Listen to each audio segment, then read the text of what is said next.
way, but you're never gonna be me. Look the other way, what I'm doing ain't easy. Bloody hands stained from the people who deceive me. Muddy hands break through the chains, go free me. People like sheep move feet, hurt it easy. You don't wanna be fast asleep when they see me. Better stand tall, ready for a fight, believe me. When they try the chains, you can say no, free me. So he's been looking.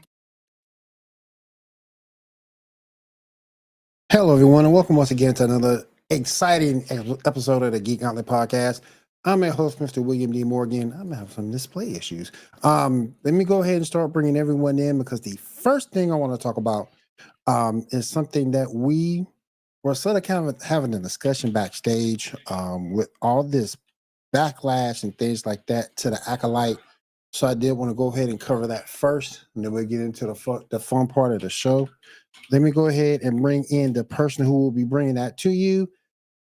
He is our resident comic book expert. Then bring in my man Ty. Ty, what's going on? With the Stormtrooper hat. How's it going? What's up, man? I was saying, you look like you got a coliseum that's like fading into another dimension behind you. I do. Like Doctor Strange is opening up the multiverse behind you, and you just got a portal. There you go. We got it now, though. There we go. All right, let me go ahead and bring everybody else in, and then we'll go ahead and get to your rant. Let me bring in, she is our resident cosplay queen and the ruler of TikTok. We'll bring my girl Kat in. Kat, what's going on? How you doing tonight? Doing good. How about yourself? Doing pretty good. I can't complain. Trying to get all these tech issues tonight, but I'm doing it. And for the record, that is a Sith Trooper helmet. Yeah. Yes. That's what's up. You know what I'm talking about. I got you, boo. This was a great drunk purchase that I forgot I've ordered, and it just showed up one day. Great. A great drunk purchase. Oh my gosh. Yes, this was originally $100, but I got it on sale for $40 when I was drunk. So great. The fact that you remembered you were drunk when you bought it is well, no, I had to have been drunk because when it showed up, I was like, "How the hell? When did I order this?" And then I went like, "Oh, I guess I did it the other night when I was shit faced." Cool. Yeah, we don't drink in Prime. Yeah, I've learned. I've also learned I don't answer work emails after 9 o'clock at night too. Yeah, no. Or TikTok after 10 o'clock at night. Oh yeah. There's a lot. I'm like a gremlin. You don't feed me after midnight, okay? Things happen. On the real. All right, let's go ahead and bring on my next person. We didn't know if he was gonna make it tonight, but he did make it tonight. Bring my man Ando in. Ando, what's up? Hi guys, and I brought a special guest. I'm the special guest. Sparky's the main attraction tonight. What do you guys think? We're always happy to have you, though. I know, right? It's nice to be. I didn't know if I was going to be on today. I had some personal stuff going on, and then like 8:30 rolled around. I like half-assed the rest of the stuff that I was doing. I'm like, you know what? No, I want to be on the Gauntlet today. Is it because I sent you those nudes earlier? Did that help? Yeah, dude. I thought so. Shh, they can't see what they can't see. Oh, sorry. Hold on. I gotta send you the nudes like this, right? Yes. And you got to have the gun pose while you do it too. Yeah, that's perfect. Can I remind you guys it's not Geek Gauntlet After Dark yet? Yeah, I apologize. I started that a little early. I mean, you know, we can get away with it. We can get away with it with the FCC if it's after hours. Yeah. 10:01 is when it's going to happen. So you people stick around because 10:01, Kat's going to start sending out the feet pics via TikTok. That's how we're going to make it happen, you know? And Sparky's just going to monitor the entire... that's right. Look at Kat that way, Sparky. Mm-hmm. Sparky's giving you the eye, Kat. You may be Daenerys. What? Damn. Well, I mean... Regardless. No, it's a dragon. You know. Yeah. I'm a fabric dragon. So, I mean, it's kind of part of the same family. There you go. All right, let me go ahead and bring in this next person.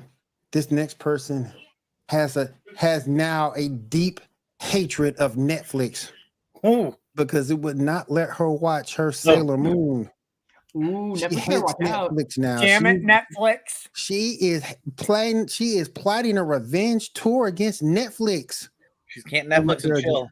Nope. She gonna get them too. Y'all think? Well, she's not going to chill if she's watching Sailor Moon, bro. Listen, but now she's got time to chill because they ain't playing no Sailor Moon. Listen. Y'all think she all nice and sweet and quiet and stuff. But she I'm is. telling you, she ain't. I'm telling you. That's because you get on her bad side, Will. I'm a Cougars fan, and I know not to get on her bad side. Let me bring my girl Janae in. Janae, what's up? Oh, nothing much. I still couldn't finish watching it. It kept kicking me out. I was done. Why was it? What was it? Did it say why it was kicking? Was it like internet Did it give connection? you What an was it error? saying? I don't know if it's my phone or what, but like I would start playing it and then all of a sudden it would stop and go back to the main screen. So I'd click it again and then it would stop and You go said back to the screen. you were watching on your phone? I was watching on my phone and then my phone's been doing this weird thing where like even like on YouTube videos and stuff, it'll minimize my screen when I didn't tell it to minimize. Damn.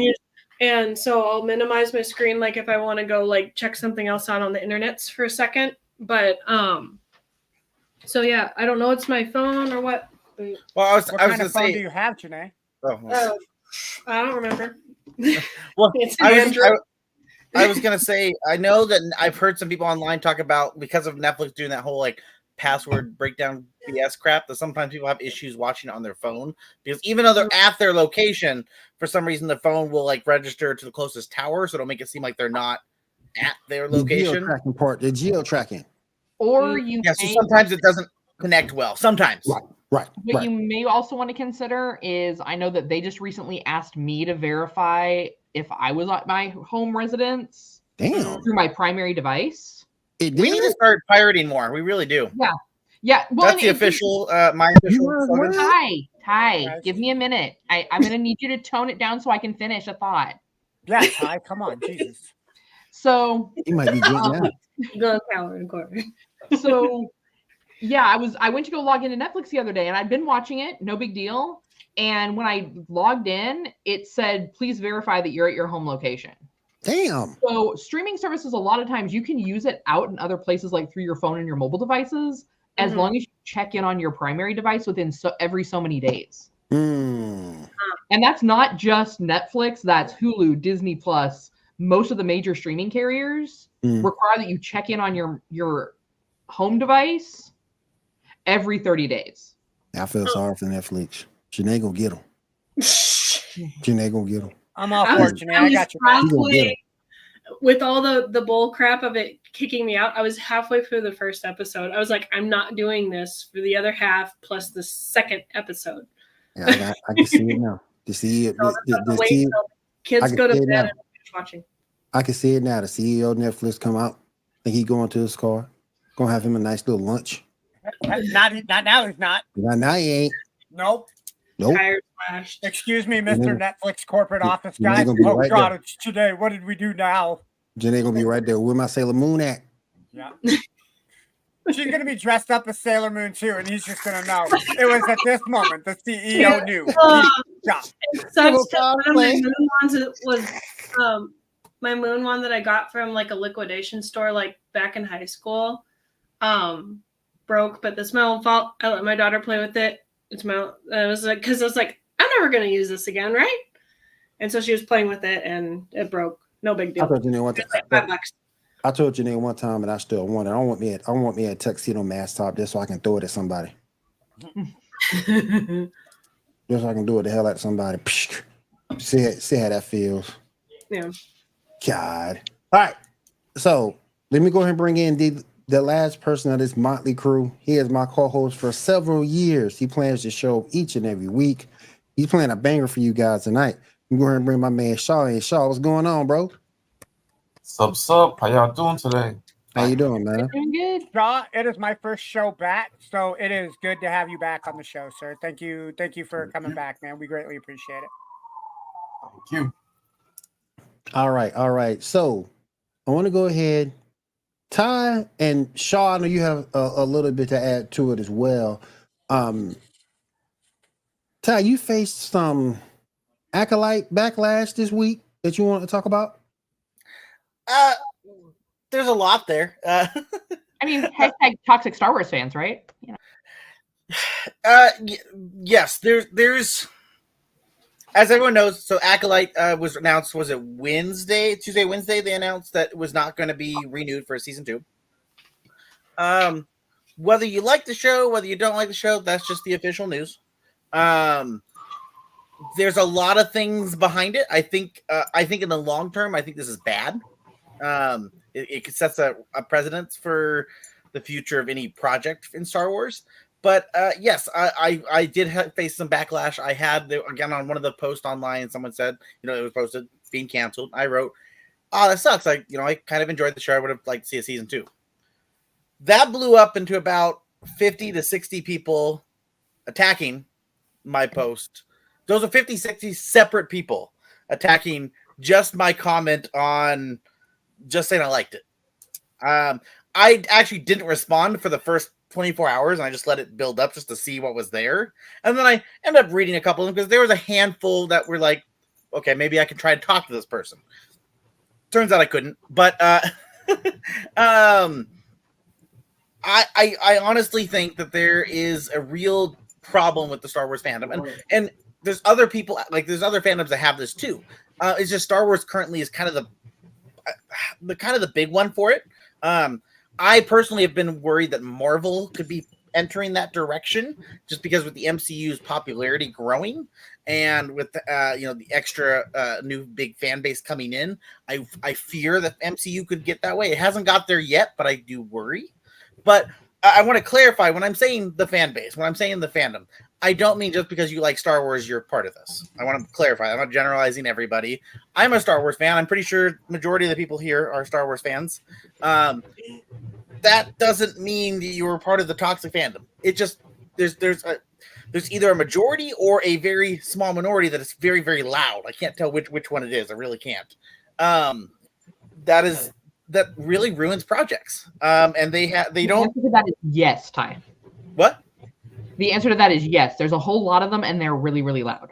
Yeah, it's sad because they don't have this media literacy to understand what's happening to them, and it sucks because I get that there's and this isn't all of them, but it probably started with the concept of, how many of these 13 and 15-year-old people were that age when the first Star Wars came out. They loved it. They fell in love with it. They gave them this amazing, they felt so good watching it at the movie theater, right? When you're 15, you're watching the first Star Wars movie that's ever come out. Like, this is, oh my God. Can you guys imagine watching your first favorite movie ever? That was the greatest thing ever, right? And then, 15, 20 years later, someone comes in, adds an installment to your favorite movie ever, and it doesn't hit you the same way. And it's not necessarily because it doesn't mean that the movie was bad. It's just that movie was aimed at a 15-year-old. You are now 40. And 40-year-old, you've used the movie, you've changed. You're different. The movie isn't aimed at you. So now you're immediately upset, you're aggressive. You chase away a lot of potential people coming into the fan base. It gets vile quick. There were several actors from the prequel trilogy that quit acting because they didn't want to be a part of anything anymore. I believe one or two of them checked themselves into hospitals because they were. I know Jake Lloyd did. Yeah, they were being bullied so much by people who were like, "Hey, I'm going to murder you and your whole family because you were in this movie, and I'm not happy about it." And it was like, whoa, that's a hard way to come off just because you didn't like a movie. Yeah. And with the Acolyte, I will say in the last couple of years, Disney has, obviously Disney was it back in 2000? When did they? I forgot what year they purchased Star Wars, but it was right after John Carter failed. But they bought Disney and they've kind of ran with it. There's been a lot of different shows, a lot of different expansions into the fandom, and you kind of have to, right? Because we've kind of seen with the main movies that if you just do everything based on the Skywalker stuff, it does start to get a little old. Yeah, it loses its taste. Yeah, and you have this crave for more, right? By the way, it was October 30th, 2012 when Disney officially bought the rights to Lucasfilms and Star Wars. Well, there you go. There you learn something new. And what there's some people who I saw online were like, Star Wars has been awful since Disney bought it. Now, I stop people right there because that's a very bold statement to make, because that means you're saying like The Mandalorian's been bad. You're saying that Rogue One was bad. You're saying all these things have done very, very well. Kenobi, the Boba Fett series. Yeah, you're saying all these things are bad. So again, random statements like that don't make a lot of sense. Now, if you've watched everything and then you come out and be like, "Yeah, I don't like anything," that's fair. I think you have every right. The Acolyte came out, and we talked about it when it was coming out. I don't think the show was a banger. I think there were some really cool fight scenes. I think there were some really cool elements. I think there were some good actors doing some good stuff. I personally like the concept of it because they always do the good side of things, like the good side of the Force. It was nice to kind of take that chance and look at it from a different perspective. Yeah, I agree. Yeah, like it was and it was cool. We're completely away from Skywalker stuff. 100 years before the events of Episode 1. So like we get some new storytelling, we get some new stuff, and new blood in the franchise. Exactly. We get to see some new characters, with obviously people who know the complete fandom from the books and everything. There's some hints at other characters. But like it's this cool new story we get. And I do think that the writing had some bumps. I think that there was some, it would really get really good, and then it would kind of dip a little bit and get really good and kind of dip again. So it was kind of like, but it was interesting enough that I wanted to see a season 2. Apparently that's not okay to say. Again, that toxic fandom came after people who were in support. There's a petition online. I will say I can't remember who it was who wrote the first article about the petition, but whoever did, I want to like strangle them because the headline was like, new petition, 700 people have signed. And I'm like, people are going to ridicule that when you first read that. 700 people is nothing to Disney. They're not going to care at all. But that's not even one block in New York. No.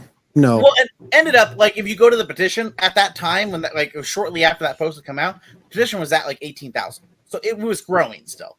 But everyone reads the 700 post and unloads about how this is the worst things ever. It's bad. It's dumb. I still love some of my favorite things that I see people like hate on it. One of my favorite comments that they've done is the fire in space from Episode 1.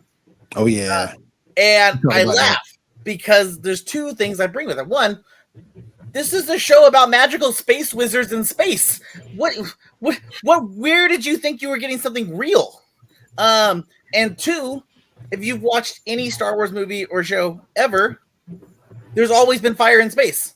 Legitly, Phantom Menace. There's a scene where they're trying to break through the blockade with the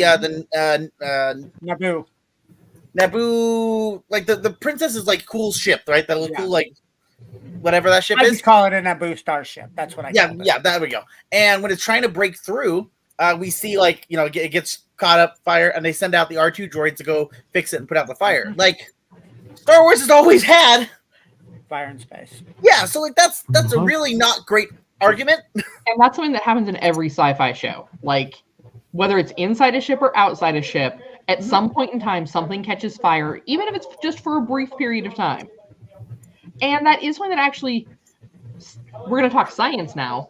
It actually can happen at the right speed if you are close enough to an atmosphere. So the concerns that I have with something like that, sure, you're going to cancel the Acolyte. And I've only seen a couple episodes of the Acolyte. But what does that do? And Ty kind of hit it on the head. What does that do for new projects? Because I know that they've been in the works for 2 or 3 years now, talking about doing the Malik and Revan story. Does that put ice on that? It's like, we only can stick to the original 9. We can only stick with the Star Wars. We can only stick with the Skywalker saga. There's only so much that you can do with the Star Wars saga Skywalker saga. Once you completely deplete that life force, it's good to have the ball rolling on other Star Wars projects. But where do you go from there? Now you're going to cancel this.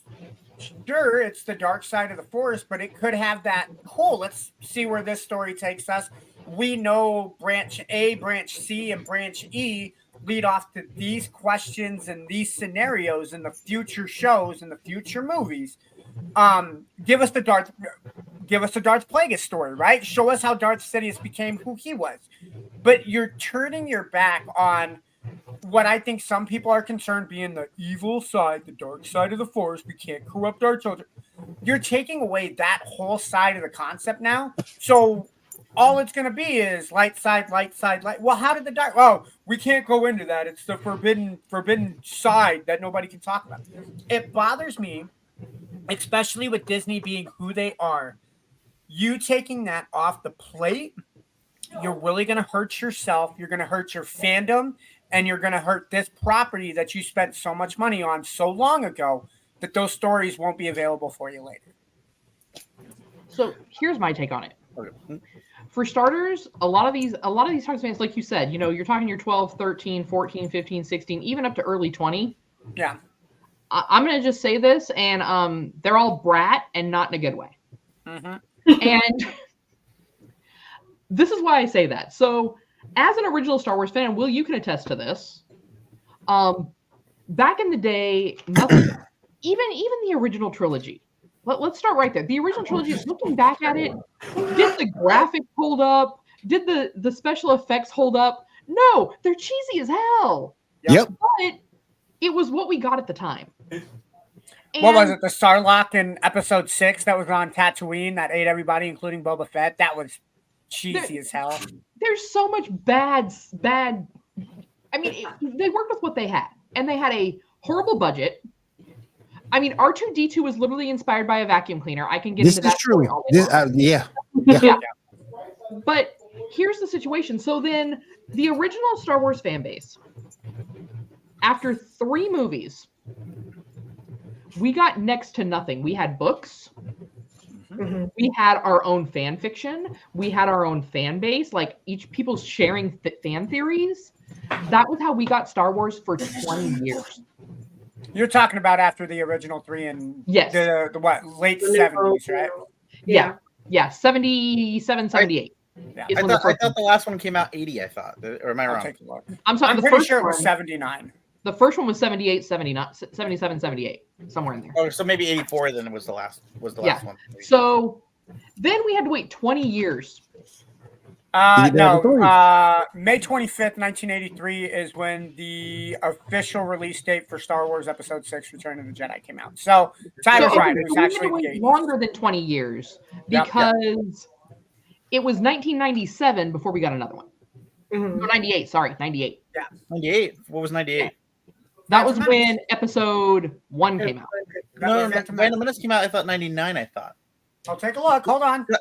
I thought it was just Give me your fact check king today. Give me a minute. I just thought it was just before because Titan AE came out like about 6 months after Phantom Menace. Because Titan AE was supposed to like compete with it. Okay. Yep. Ty's right. May 19th, 1999. Okay. So 26 years. I know shortly after I graduated high school, but still 20 years. Yeah. Hold on. And Kat graduated high school? Yeah. I'm not saying nothing. Hold on. Somebody had to zing at a cat. I'll take the bullet today. It's all good.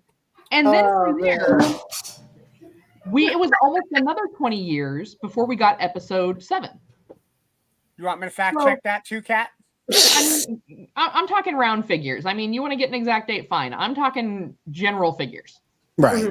So the original fandom, and even the fans that came out that were a little bit toxic after 1, 2, and 3, we appreciate the fact that there's even Star Wars content for us that isn't coming out of us. Yeah. And so the reason I say that this new and a lot of this toxic Star Wars fan base is brat, you mofos are getting a new Star Wars show and new Star Wars content as canon content, every year at this point? Every 6 months, even in some cases? Mm-hmm. And y'all want to complain about all the Star Wars content. Now, don't get me wrong. Do I crack my own jokes about certain things in the Acolyte? Yes. Did they have a horrible fight choreographer until apparently that last episode's where they threw all in? Right. But the thing is, these people are so ready to just like attack everything. And I'm not sure if it's because of the fact that they are so insecure in everything else in their life that they're like, the only thing I have holding me together is Star Wars. And so if it doesn't go the way it is when I play with my dolls, everything's just going to fall apart.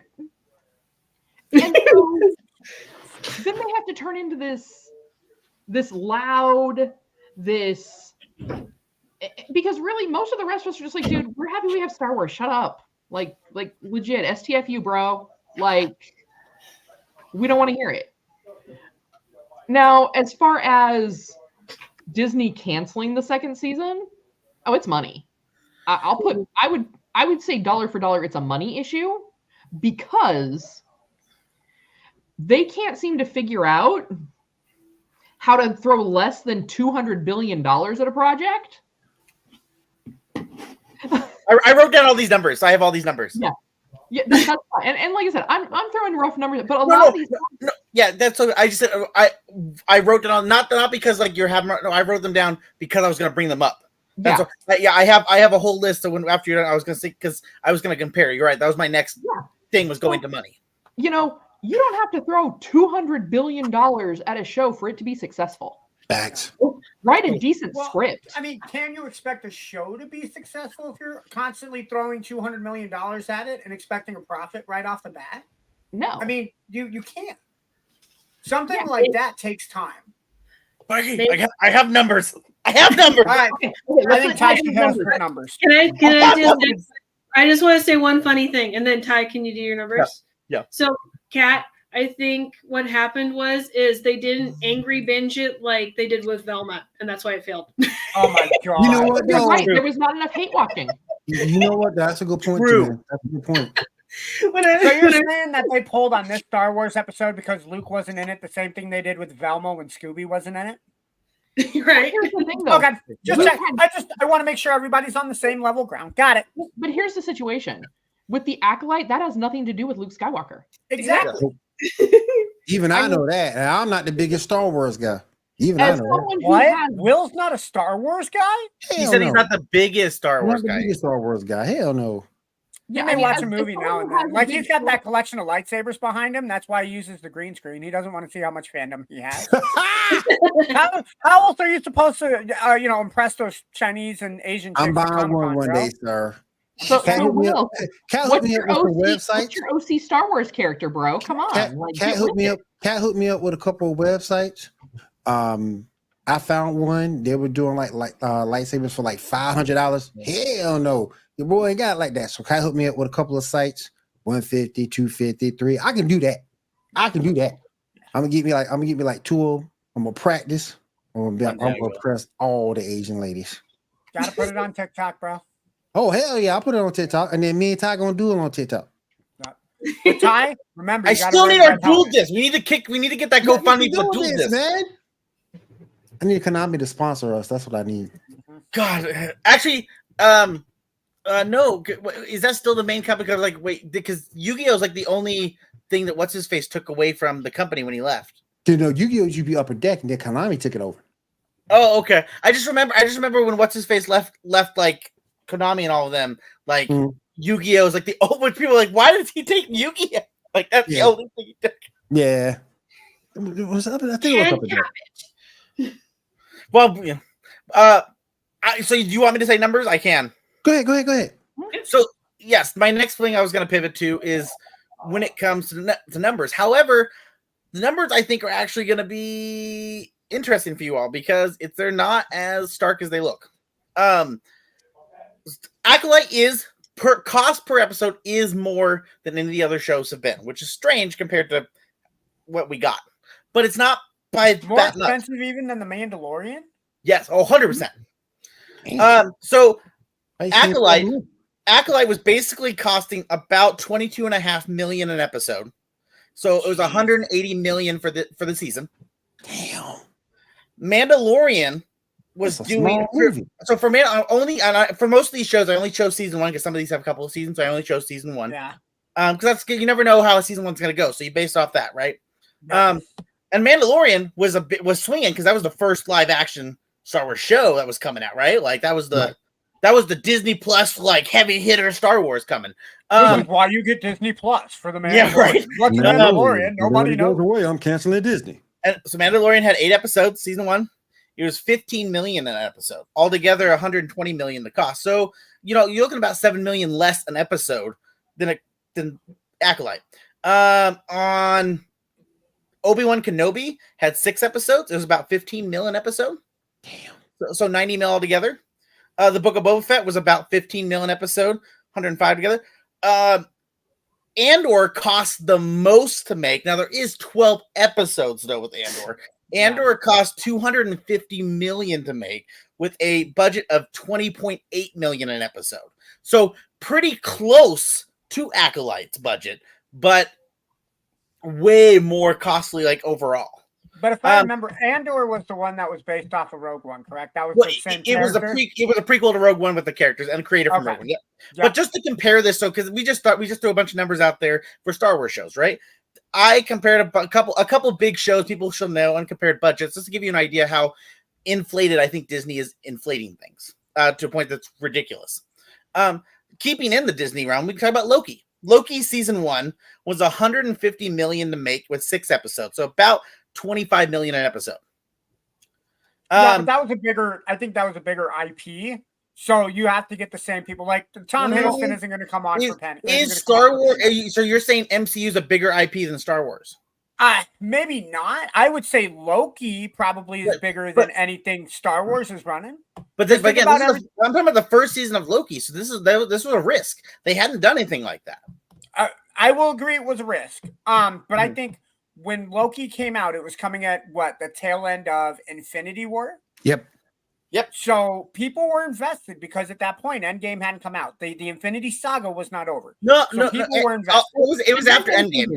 Let's keep all the shows were after Endgame. Okay, all right. But let's also keep this in the realm of Star Wars, because here's really the situation. We can compare every Marvel show they've done and their budgets. But let's face it, I think you can look at the Marvel shows.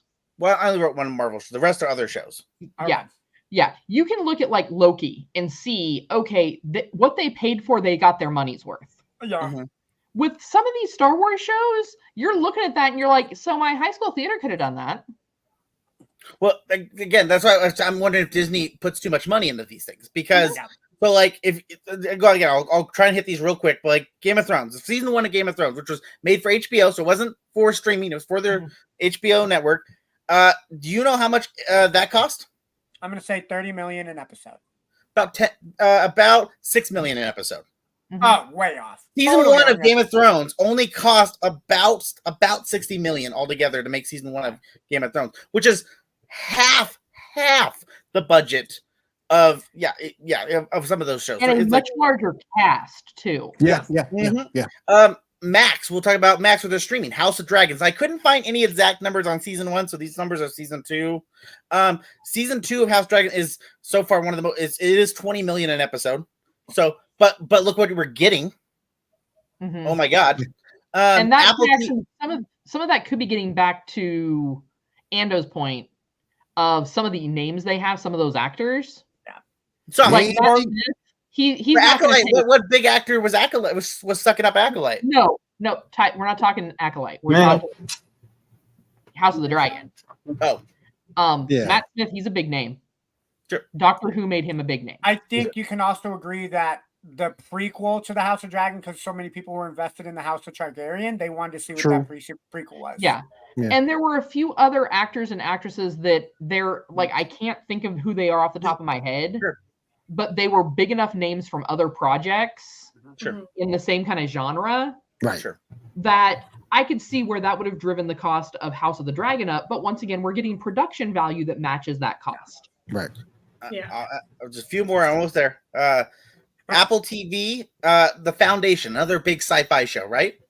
How much do you think that was costing? Mr. Ty, I think that was $4.20 million. You're actually really fucking close. I was getting hot. What can I say? 4.5 million an episode. So, and Foundation looks good. Shaw, you can agree, right? Foundation looks great. Mhm.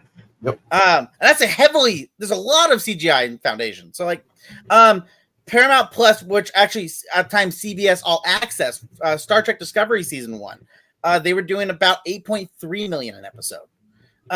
Netflix Stranger Things season 1 was doing roughly about 6 mil an episode. Prime with The Boys season 1 was doing roughly about 11 and a quarter million. The only one that I will say that Prime clearly has overshot Disney, which I'm sure everyone knows, which coming up here is season 2, Lord of the Rings, Rings of Power. Season 1 was basically coming down to about a little over 58 million an episode. Damn. So, But dude, the Lord of the Rings, so well, you got to season 1 of Rings of Power was 465 million the cost. 58 million. Hold on, Will, look at the backstory though. Like, think of how many. Lord of the Rings has the top 2 selling book spots of 1 and 2. I agree, but damn, Dude, that number is huge. No, that number is huge. And then just the last number I had was the last 2 things to have with number wise to compare is if you compare it to, because other people compare these online around shows and movies that come out on, around the same time frame that have spent budgets. Just to give you an idea of proof that movies can be extremely successful without a big budget. Right, one of the big ones that came out recently that had way too much of a budget, Deadpool and Wolverine, was 200 million. So that's crazy, right? However, the creator did 80 million. Alien Romulus, which I just saw and we'll talk about later tonight, fucking amazing, only 80 million. Godzilla Minus One, 15 million to make. And these movies were box office hits. These are like massive successes. So you don't have to put 100 and 200 300 million dollars into these shows to make them successful. So what my question is, where's that money going? Where is Disney throwing this money at? And I'll tell you right now, it's not at the writers, it's not at the majority of the actors or any of the set crew. So where the hell is this money going? It's just proof that shows. And then when we talked about how like they're gauging how successful the show was with their audience stuff, so unfortunately, like a lot of these streaming platforms, they don't release the data of how many people are watching, so we have to rely on third-party numbers because they don't they keep them close to their chest. Netflix does this, Disney, everyone does. They don't like to tell people how many people watch their show because it's just whatever reason they think they need to be all hush secretive. A lot of times they get them from Nielsen ratings. Now the only thing about Nielsen ratings, I'll speak right now, is that it's kind of is skewed because again it's third party, and then also it's they pulled out in like 2019, I think they pulled out of small markets, so everything they're pulling is just from large markets like LA, New York City. So anywhere right here in Yakima is not a Nielsen market, so like these numbers they don't have, so like it's kind of one of those like, okay, we'll see what happens. What we have though from the numbers of like what Nielsen reported was this.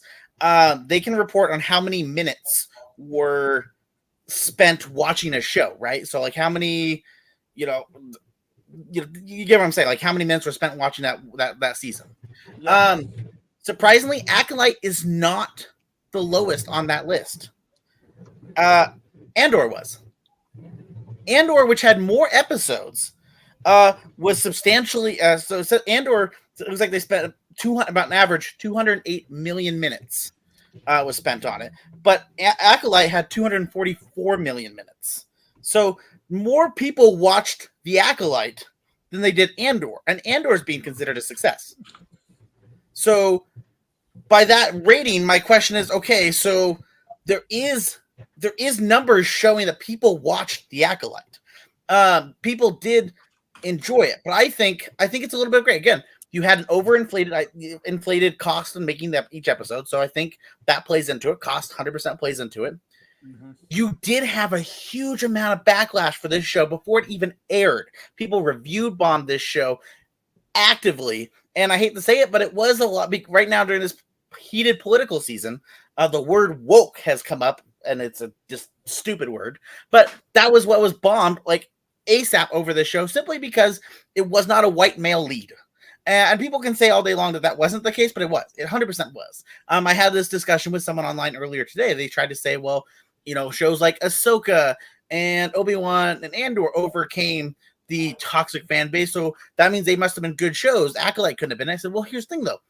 For the most part, none of those shows had review bombing happening at the beginning. Most of those shows didn't have that hatred coming into it. Andor already was writing off people loved Rogue One. We were bringing back a character from Rogue One. We were bringing back the director from Rogue One. People were excited. This was something people knew and people were already happy for. Ahsoka has become a fan favorite character for the fans like crazy. And this was also going to have a direct connection to the Star Wars Rebels series. So people were already super welcoming for Ahsoka. Yeah. So the shows that he's talking about didn't have that backlash. I think Disney saw that there was billions of people hating on the show, attacking it, going after, and honestly, Disney was like, well, we don't really want to deal with that. We don't want to deal with the backlash. We don't want to deal with the fighting of these people lashing out. The show probably, I bet you this show broke even, but I bet you that's it. I bet you the show didn't it didn't make tons of money, but it probably, comparing to how many people watched the show and how much profit they made with the show, how much it cost, I bet you they broke even. However, yes. Is it safe to say that those other shows that you mentioned, Ahsoka, yes, Obi-Wan, and Andor, yes, all could be considered successes because of the anchors that were put into that show? Every single one of those shows that you mentioned have some form of connection with the original Star Wars trilogy in some way, shape, or form. Ahsoka, maybe not directly, because we didn't see Ahsoka in the prequel trilogy in 1, 2, and 3. But she's Anakin's. She's Anakin's. Exactly. Yeah. But anybody who follows Star Wars or knows the Star Wars lore knows Endo was a part of that Death Star creation, which is why they loved it with Rogue One. Obviously, anybody who knows Star Wars knows who Obi-Wan is. And then Ahsoka obviously brings that other side of Anakin. I think because of the term I'm going to use is out of the box, with how out of the box Disney went with Acolyte. I think they took a much bigger risk with that show than they did with any of the other ones that they had. And you're absolutely right. I think money is the determining factor. If you put how much money into it they did? 200 million into that show? 180 million. 180 million. And you break even. Can you blame them for being like, all right, we're going to scrap any future projects with the Acolyte, right? Okay, but that goes to my point though. When I put those numbers up, look at Andor. I bet you Andor barely broke even. But again, Andor has that anchor to Rogue One.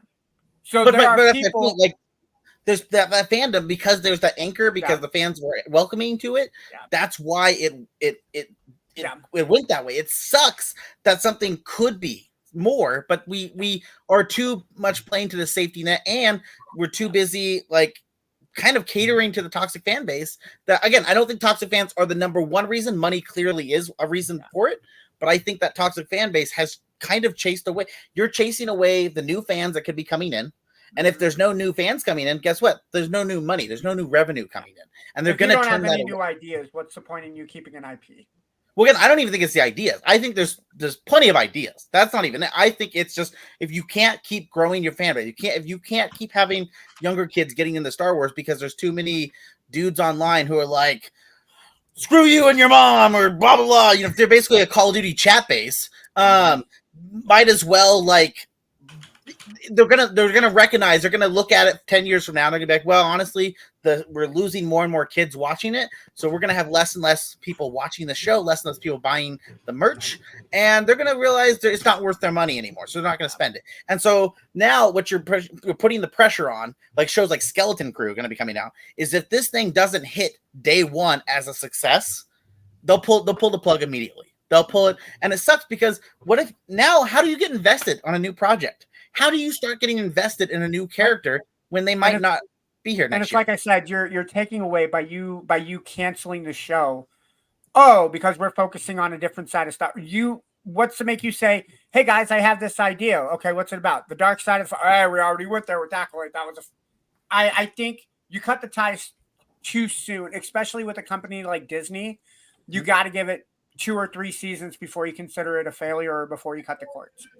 And I will say, if you want to see more dark side stuff, have you watched Star Wars Visions? I have not. Season 2 of Visions really seems to touch a lot of dark side stuff. Okay. Just my suggestion. But no, yeah, it's just one of those things that I think Disney is spending too much money, and I would love to know why a lot of these shows are starting to get that way, where again, they believe they're going to put $200 million into a project, and they're believing that they're going to get trillions back, and I don't know why they think that, because that's not realistic.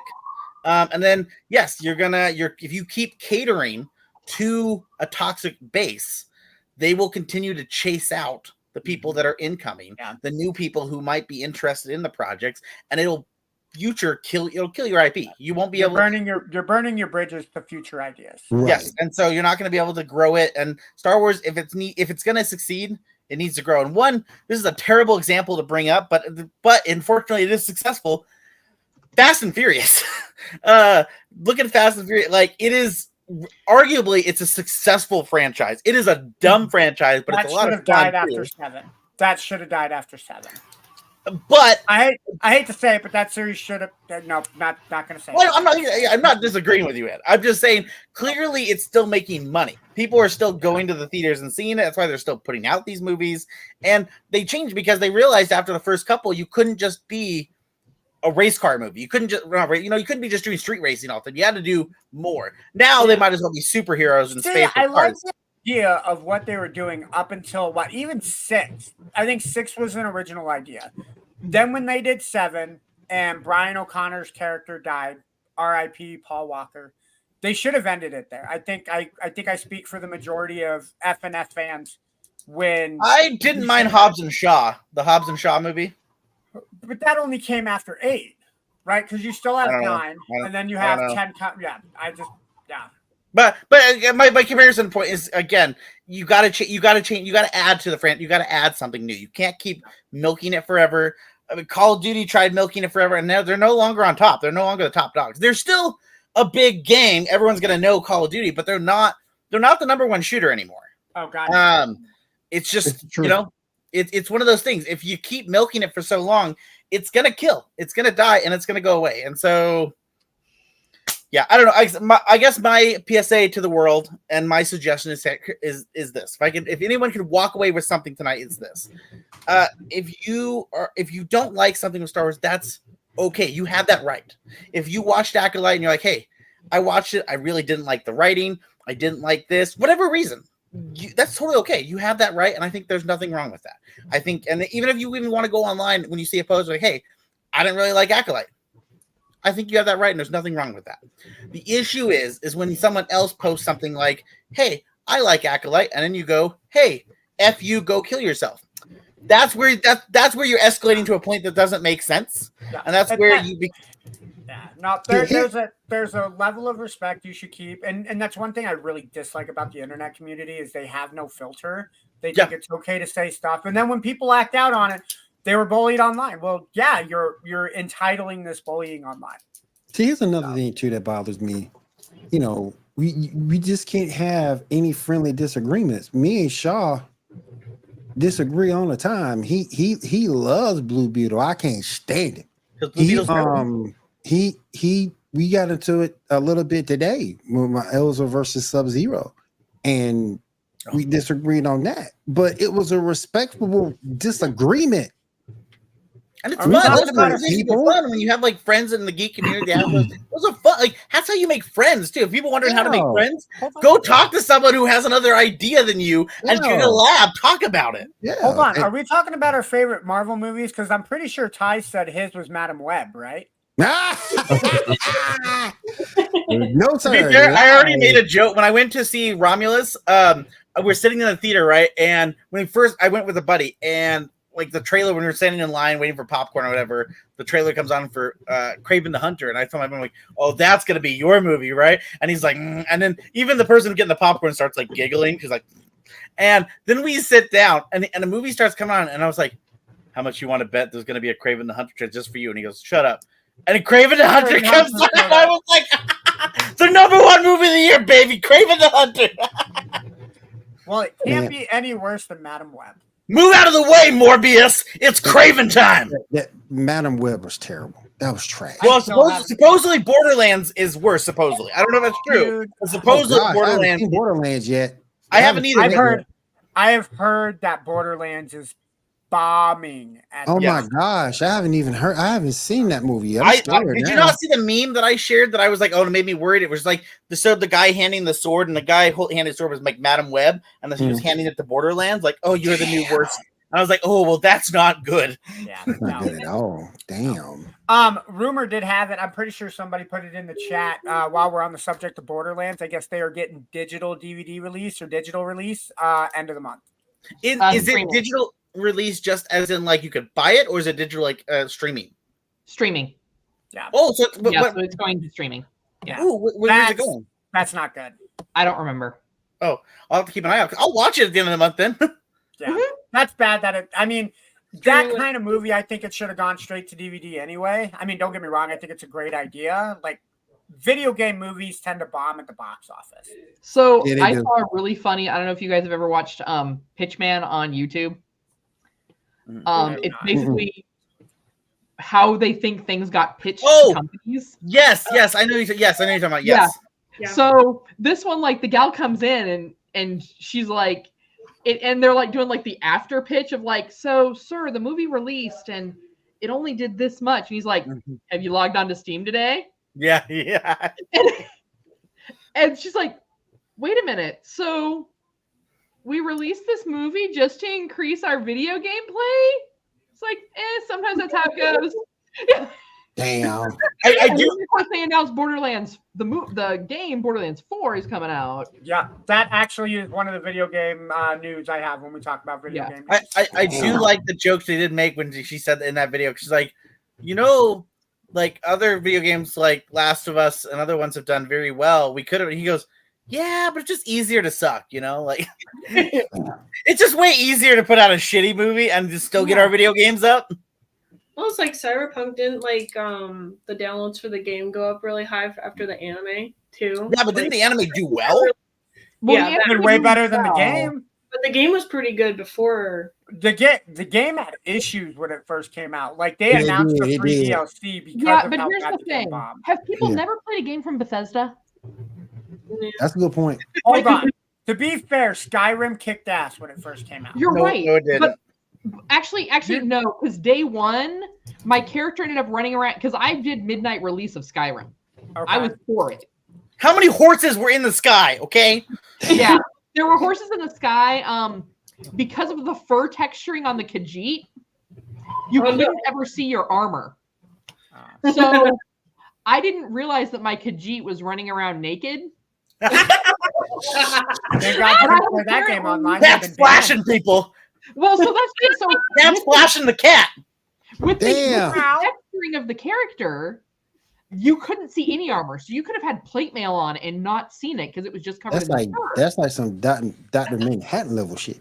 That is, though, a dope way to get into a fight. So let someone punch you and then realize you have metal underneath there. Be like, oh, ha-ha, you broke your fist. Ha-ha. The way that I found out that my character had, it was totally an Emperor's New Clothes moment for my character. Because for those that have played Skyrim, you get into that first big city, and the NPCs kind of start reacting to your character coming into town.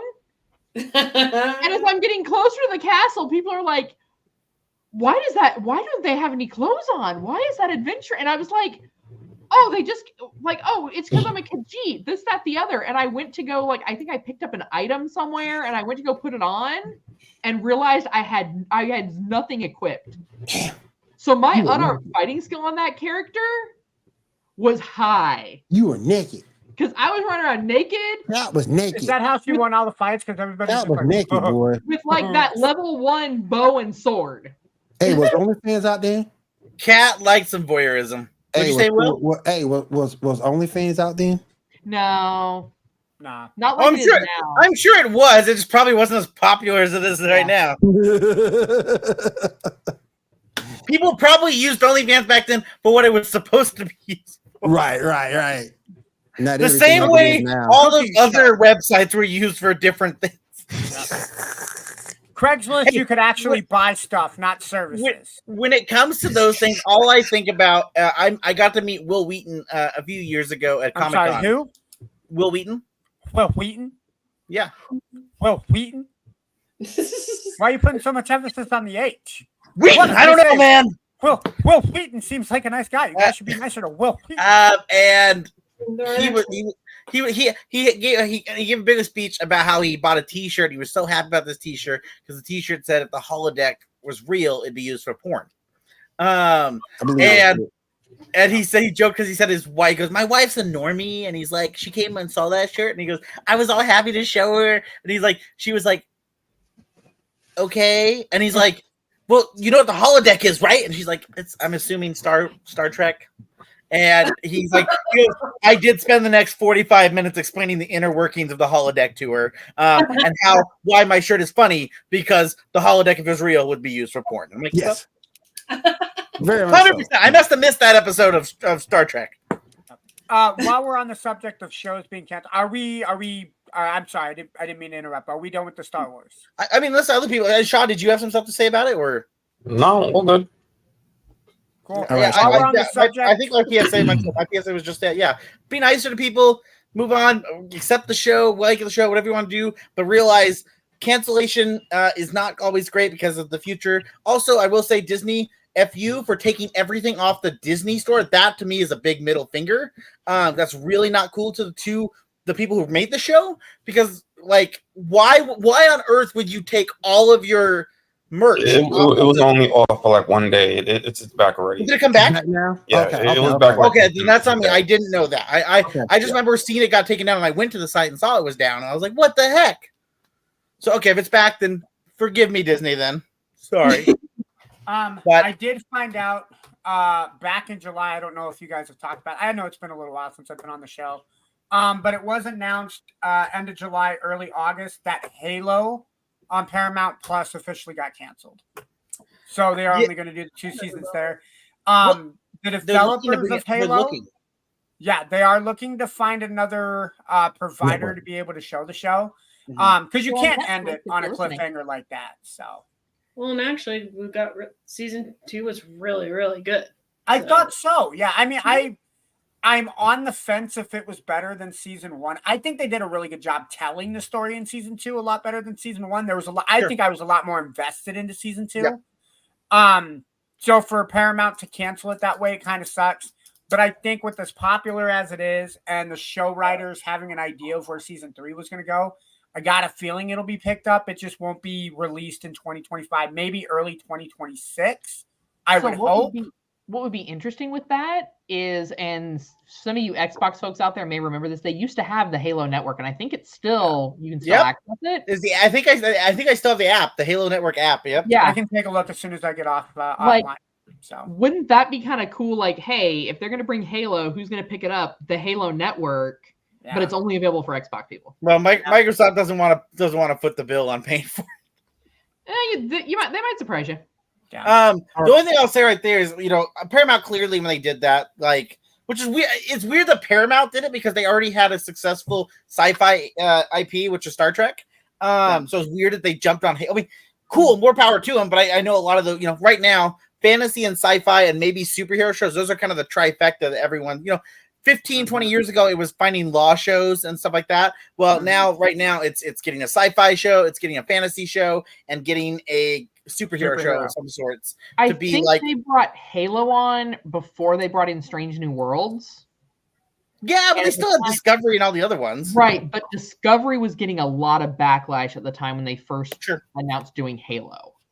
Sure. So I think it was kind of like Halo was kind of like, let's put this in the bag just in case none of the rest of this pans out. That's fair. I think if the other networks out there are looking to make some good sci-fi IPs, Mass Effect or Destiny, come on, guys. Whoa! Don't put Mass Effect out there, bro. We have a very horrible game in Mass Effect Andromeda.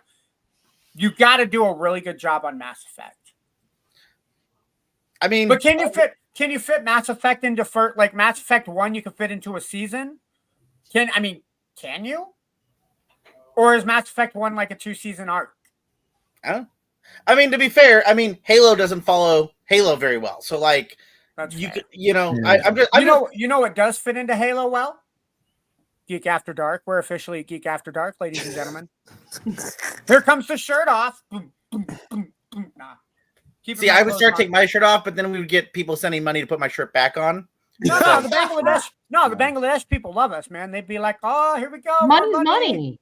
Money's You money. love us. Like That's do true. love us. That's true. Maybe what I should do is start the show and After Dark naked, and then they keep giving me money to put the clothes back on. Okay. Remember, you got to put the Sith Trooper helmet on. Oh, that's right. I forgot. Naked and just the helmet. There we go. There we go. That's better, right? Yep, I like it. You can conceal your identity that way. All right. And that's entertainment on its own. Mwah. Show me, All right, Daddy. y'all. Let's go ahead and move on with the topics of the night. We got some show reviews coming up first. Go ahead, Shaw. All right, so first up, want to go in depth for Umbrella Academy. Anybody see the last season of Umbrella Academy? I wish I didn't. Damn. All right, As someone who what do you loves think? like being positive, I wish I didn't. Just end it at season 3. Just end it there. Damn, man. Go ahead, Shaq. All right, Kat, what do you think? So here's the thing. I definitely the ending, the way they ended it wasn't great. Do I think that the way that they finally kind of told Ben's story, I thought was good though. So, I mean, like I said, not a fan of some of the elements of it, but I feel like Ben kind of even once they had the sparrows, Ben was just kind of like the dead brother and the jerk. It was so we really didn't know a whole lot about his story. So I felt like this was a really neat way to kind of showcase what his power had been, how that all worked, and kind of explain the death of Umbrella Academy Ben a little bit better. Sure. So I didn't hate it. I mean, there were definitely the ending. There were a few parts that were, but I'm sorry. Luther as a stripper in an astronaut costume, a bad astronaut costume, was gold. Oh, sure. I'm not disagreeing that there's some funny moments, but here's the problem I have. I think there's two big things I have with it. One is that 2 episodes in, it feels like someone came to him and said, "Hey, I'm not giving you 10 episodes this season. You're only going to get 6. So you better figure out the last 4, shove everything together, I guess." And then 2, this made the Game of Thrones ending look actually pretty decent. We have a question here. I want Finn. Finn is great. Boyega is great. So the only thing though, because they couldn't, Boyega won't work with Disney anymore. Yeah, he won't. I don't think there's a way to do Finn's path. Yeah.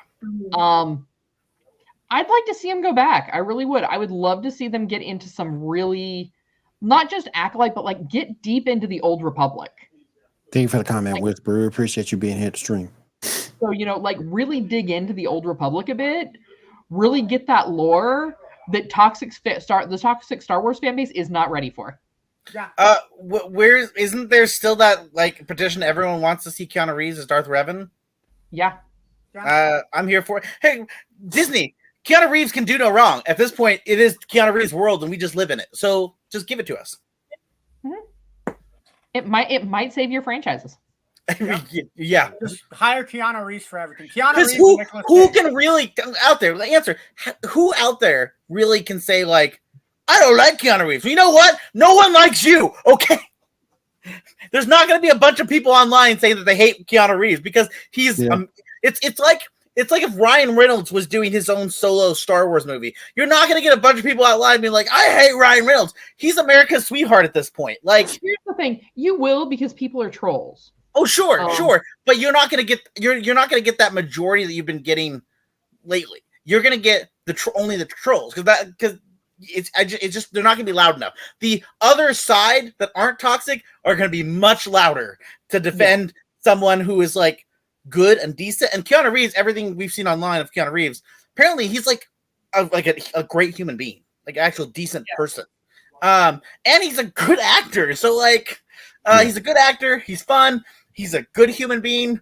I would like nothing more to see him have a great, successful life. All right, Shaw, what's up next? All right, next up, I wanted to talk about more recent series Code Geass: Rose of the Recapture, which is a sequel series to the Code Geass movies, not the show. It's in a different universe, different timeline. Certain characters are alive and certain characters are dead, yada yada. It's really good. I advise anyone who saw the original series to see this. Really good. There's some good cameos. The main character is really interesting. There's a lot of interesting twists and turns. And yeah, Janae, you've seen it. What do you think? I was able to watch at least 3 episodes, and I've never seen the original or the movies, so I'm actually, because of like what I've seen so far, I'm gonna go back and watch Code Geass and the movies because it was pretty good. The animation's great, storyline so far it's really good, and I agree with you on the twists and turns. It's like, oh, that's gonna happen. Okay, how are they gonna manage that? So I'm excited to have a new anime to watch.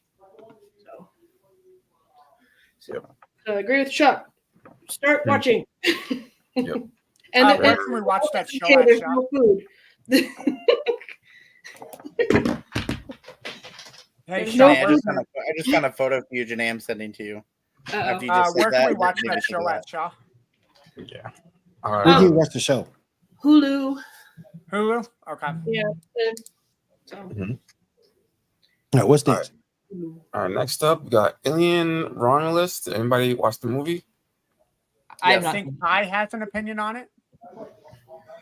Please, what did you think I'm about it? gonna say it right now. Spoiler alert! I will not be watching it. I haven't watched any of the Alien Well, movies. I will That's the happily first not say any spoilers if that's what we want. I'm more than happy to say no spoilers. No, I'm just saying I'm not gonna watch it. Like, I watched the trailer when I went to go see Twisters 3 weeks ago and got freaked out on just the trailer alone. That's So fair. your boy, your white boy over here in the corner will not be watching it. But hats off to anybody else. My mom in Florida and her son went to go watch it. So yeah, hats off to them. I just nope. My head would be in the popcorn bowl the entire movie. Is it over? Is it over? Please over. Is it Man, those over? popcorn buckets are dope as hell for Alien. I wish I got some. I just can't spend $40 on a popcorn bucket. I haven't seen it yet. It's good. It's really, really good. I'm also really happy that I don't know why I got this, but I did. Is I decided to rewatch all the Alien movies leading up to it, which was eight movies essentially, an Alien franchise leading into it. Damn. Including the Alien versus Predator, which is arguably some people say isn't canon. But I watched all 8 of the movies, and it only made me hello. What was your stream? It only made me enjoy this movie more. Not that you needed to see those to like enjoy this movie, but like I was sitting down watching this movie, I felt like, because I think where Alien came out, 1979, I think.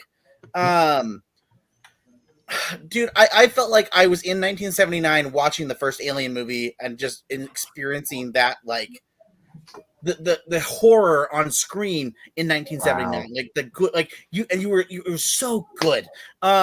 You had some outstanding writing. You had some outstanding scenes. It's so good. Somehow the movie finds a way to pay homage and have direct connections to basically every Alien movie in the franchise.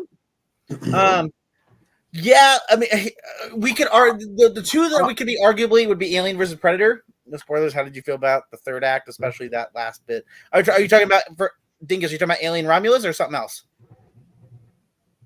I think he is talking about Alien Romulus. Okay. I'm told that this movie takes place in between the first and the second movies. Correct. This movie takes place 25 years after the events of Alien. My joke I make is because I had someone like, oh, well, where's where is Sigourney? And I'm like, well, she's out there. She's just floating somewhere. She's asleep. They'll find her another 25 years. Also, weird timeline that 3 and 4 are like a year apart, which is weird. No, 3 and 4 aren't. Wait, are you talking about when they got made, or are you talking about in the canon universe? In the canon universe, No, like no. I So saw, 4 takes place 200 years after 3. yeah, I saw a weird timeline that doesn't make sense. No, yeah, it's supposed to be obviously. If it depends how you count it, it would be Mhm. AVP, AVPR, and then people think you can see her pod in the background. Well, we'll wait and see. It's good. It's just this movie again. It's really, really good. I encourage people to go out there. I actually was talking with because the same friend I went and saw this with, I had saw Deadpool and Wolverine with, and we were sitting there comparing notes because we're like, is this better than Deadpool Wolverine? These are 2 completely separate movies, very different movies. However, the joke I'll make is they're also 2 Fox movies paying homage to Fox franchise. Kind of funny, but it's really good. I shared that post in the chat about what the director was saying, because this is the first Alien movie, or well, depending on if you want to count Prometheus and Alien Covenant, this is kind of the first other Alien movie under Disney. Mm-hmm. Well, I can't remember. I have to look, because I don't remember if Prometheus was actually under Disney. Maybe Prometheus wasn't. I think Alien Covenant was, but I don't think Prometheus was. Yeah, I think Prometheus was before Disney bought it. I think. Okay, but I think Alien Covenant was, though. I think, right? I think so. Yeah. Okay. So, but either way, this movie slaps. It's so good. I'm not a big horror guy, but I do like good horror. And this movie, it does some really cool things. It'll freak you out. It does some good jump scares. Yeah, the cinematography is beautiful. The set designs look great. It really looks like the sets. Like, it's so cool, because it's something I didn't even notice when I watched Prometheus. Is as much as I love Prometheus, and there's arguments to be made that like there's no reason the ship in Prometheus would have any details looking like anything in Alien, because they're aliens basically like a semi truck in space, and Prometheus is supposed to be like this cool, billionaire ship. But like, if you remember that ship in Alien, obviously in the 70s, what they thought sci-fi was going to be, there's 3,000 buttons everywhere, and you have the DOS system on your computer screen for Mother. And this movie does that. It keeps that like aesthetic, and it looks good. It's just there's not enough good things to say about this movie. And the cool thing about it is they did it really well with any main big name actors in it. You did it really well. You had the main actress, the main girl was in Pacific Rim Uprising. She was the girl underneath Briega. And then there's another girl movie, unfortunately, from Madam Web, and she does great in here, does wonderful in here. And then the actor, I forget his name, but he's one of the other main characters. Not a spoiler, because the movie makes it very clear he's the android. It's something they tell you like within 5 seconds of the movie. They tell you he's the android. The android actor, he's like a newer actor. I've looked him up. He's only done a couple of projects. Okay. I'm gonna be following his career, because he was good. He was really, really good. Yeah, I can't say more good things about it. It was really, really good. But did you see the post, Will, that I sent in the chat though about what the director said? I think I did. Well, basically, the post I had shared was that when he was creating some of the, again, no spoilers, but for the ending alien that we get, Disney was kind of like, is this a little too far? And it made the director go, oh, then we're definitely doing it. Yes, it gets a little gruesome. You get a different, like every alien movie, you always gotta have a regular xenomorph, and then you gotta have something new. You gotta have something different. And yes, you will get something different, and it is god awfully terrifying. The main actress in that movie, that's Kaylee Spaney, I think is how you say her name. Yeah. The chick that you were referring to that was in Madam Web. She was also in that movie with Mark Wahlberg and Rose Bynes. I want to say, I can't ever remember. It was a name where she was the adopted sister. She was also in the newer Transformers movies. She was also Dora the Explorer. That was Isabella Merced. Yeah, she does a good job, but I like her as an actress. Like, now I got to look it up. Sorry, fact checking myself. But the other actress though, from Pacific Uprising. Like I haven't seen her do a lot of things, and the fact that she's the main actress here, and she does great. She does great. Like I said, great tie-ins to the entire franchise. If you're a fan of the Alien franchise, you'll be watching this movie and being like, "Hey, that's Instant a tie to Family, Alien." That's the name of the movie. What? Instant Family is the name of the movie that I was. You're like, oh, that's a tie to Alien 3, or that's a tie to Prometheus. That's a tie. It's so good. It's so. The different thing freaked out my friends. They won't watch Robbie. It's like, yeah, I want to go to the movies and watch it again. It was so good. There is a great jump scare at the end too, but you'll have to wait and see it. But yes, that creature, Ando, you might be terrified of. It's gross as hell. First off, I don't do jump scares at all. Okay, well, I'm Oh, sorry. yeah, Alien's not your franchise then.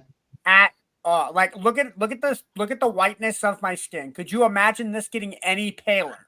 I don't mind a little bit. I don't want a movie of all jump scares. I don't want that. That's not good. Like, I mean, I can watch the original Nightmare on Elm Street. Like I'm cool with that. Like, oh my god.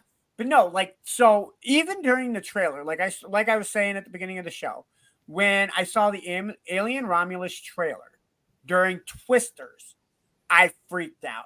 And my sisters, you got scared. Thank God there wasn't a whole lot of people watching Twisters when I was there. But yeah, no, I freaked out over just the trailer. I will not be watching that movie. And again, a movie that's this beautiful and amazing, only 80 million compared to all these other box office movies that are like $200-300 billion and million dollars. Like proof that you don't need to be Disney to make an amazing movie that's like great. And I would say right now I'm throwing it in the ring. Alien and Romulus should be in the ring for at least the top 5 movies of the year. It's good. All right, in fairness to time, because we're going on an hour. Yeah, I'm so sorry. Janae, what anime news you got for us? And we'll go over to and over to video game news. Hold on one second. Let me pull it up.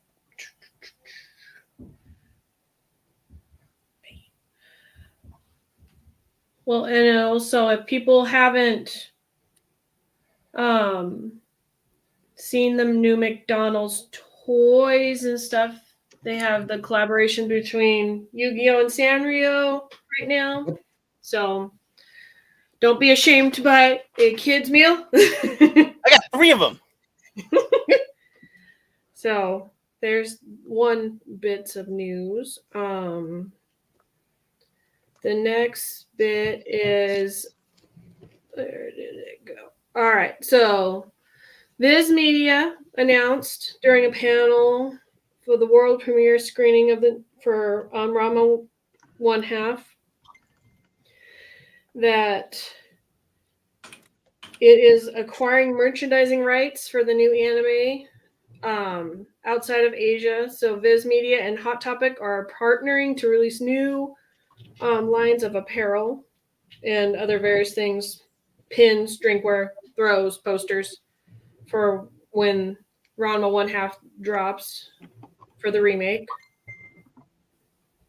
Where is it? Not that one.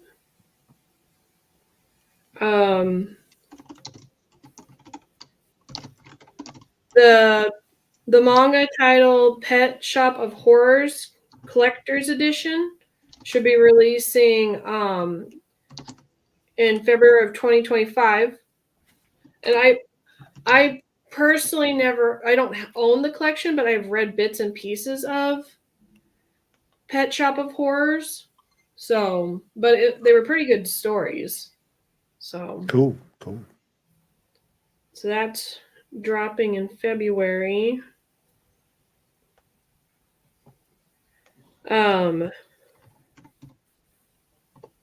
Berserk is going to be dropping their 40-second volume for the first